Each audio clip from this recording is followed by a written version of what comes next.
The 1600s marked the beginning of an era known as the Age of Exploration. European nations, such as Spain, Portugal, England, France, and the Netherlands, were eager to expand their influence across the world. Explorers and merchants set sail in search of new trade routes, valuable goods, and untapped markets. Trade flourished as ships transported spices from Indonesia, silks from China, gold and silver from the Americas, tea from India, and exotic goods from Africa back to Europe, where they were sold for huge profits. These highly valuable goods fueled the demand for more voyages, larger fleets, and new trading networks. As more and more goods flowed into Europe, the demand for luxurious products skyrocketed, making international trade one of the most profitable industries of the time.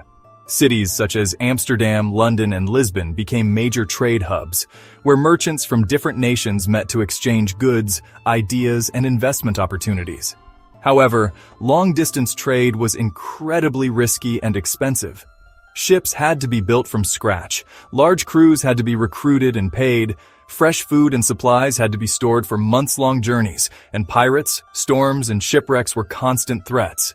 If a ship failed to return, all the money invested in the voyage was lost forever. Because of these risks, only the wealthiest individuals and governments could afford to participate in global trade. Smaller merchants and traders found it nearly impossible to expand beyond local markets, limiting economic growth and innovation. To make matters worse, there was no insurance system like we have today. If a ship was lost at sea, investors lost everything with no compensation. This made people hesitant to invest in overseas trade, limiting the growth of global commerce. Before the stock market existed, businesses had only a few options to fund their operations. Number 1. Government funding. Monarchs and governments would sometimes finance voyages, hoping for a share of the profits in return. For example, Queen Isabella of Spain famously funded Christopher Columbus's 1492 voyage, which led to the discovery of America. However, government funding was limited, and monarchs often prioritized military campaigns and territorial expansion over trade. This meant that merchants and explorers had to find alternative sources of investment. Number 2. Loans from wealthy merchants. Some voyages were financed by rich merchants who lent money in exchange for interest or a share of the profits. However, this limited the number of voyages that could be undertaken at any given time. Additionally, these arrangements were risky for both lenders and borrowers. If a voyage failed, the merchant could lose their fortune, and lenders could be left unpaid, leading to financial instability. This often led to disputes between merchants and lenders, as financial losses could result in bankruptcy or even imprisonment for unpaid debts. The lack of a structured financial system made investing a risky and unreliable process. Number 3. Self-financing. Some traders relied on their own wealth, but this made expansion difficult, as individual merchants could only afford so much. However, in 1602, the Dutch East India Company introduced something completely new. They allowed ordinary people to invest in their trade expeditions. Instead of depending on a few wealthy backers, they divided their company into shares, allowing thousands of individuals to contribute small amounts of money. In return, these investors would own a portion of the company and receive a share of the profits when the company made money. This innovative approach meant that capital could be raised on a much larger scale than ever before.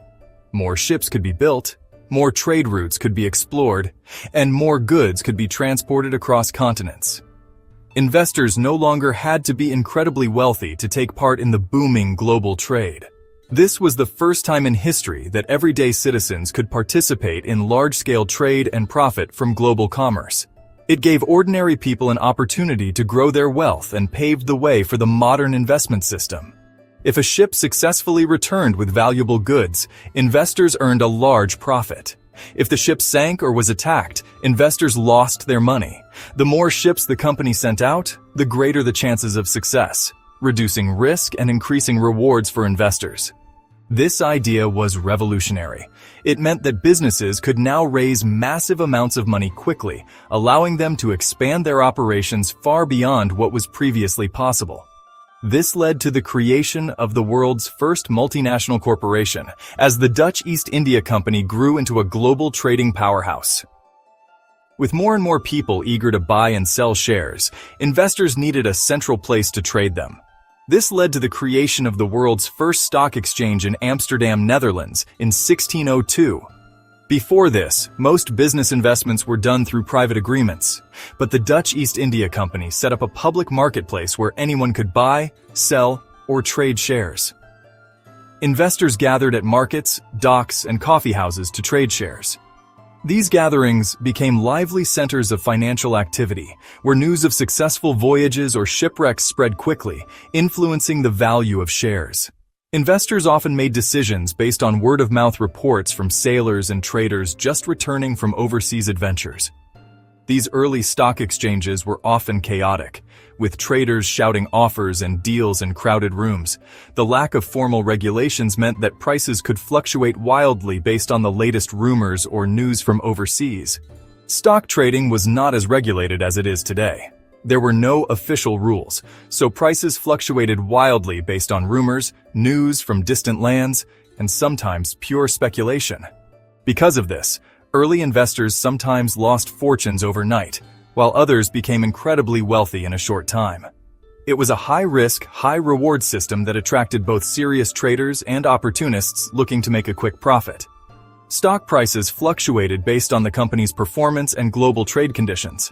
Investors could sell their shares for a profit or buy more shares to increase their investment.